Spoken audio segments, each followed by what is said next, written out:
My name is Bill Stevens. I live in Newtown. My 5th grade daughter was in lockdown on December 14, 2012. Unfortunately, her classmate's little sister was murdered in Sandy Hook that day when lockdown and 911 weren't enough to protect her from an evil person.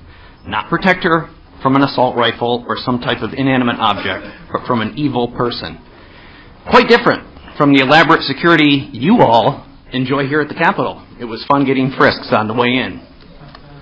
I'm not here to cite crime statistics, lives saved with a gun, or the economic impact of the proposed asinine legislation, some of these gun control bills you have proposed. I will, however, read from the Connecticut State Constitution. Section 15 reads very clearly, we all know what the Second Amendment says, but Section 15 in the state constitution says very clearly, every citizen has a right to bear arms in defense of himself and the state. There's no registration, there's no permitting, there's no background checks. It's quite clear. I'm frankly shocked by some of the testimony today.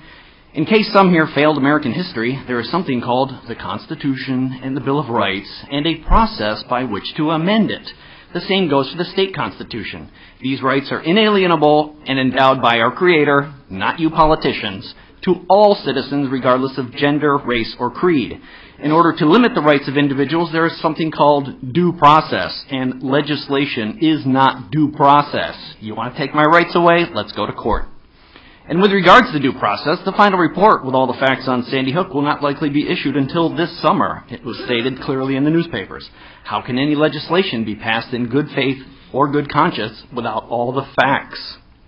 Again, gun ownership is a constitutional right, but it's not for everyone. That's okay, and shouldn't make gun owners suspects regardless of how many guns they have or how much ammunition they may have. My guns are not dangerous. They are at home, locked up, collecting dust and cat hair. But criminals and tyrants especially, beware. Lockdown is not an option at the Stevens residence, and 911 will be dialed after the security of my home has been established. Why is that same security my daughter enjoys at home with her dad not available at school in Newtown? That is what you should be considering, not making her dad a criminal. Charlton Heston made the phrase, "from my cold dead hands," famous.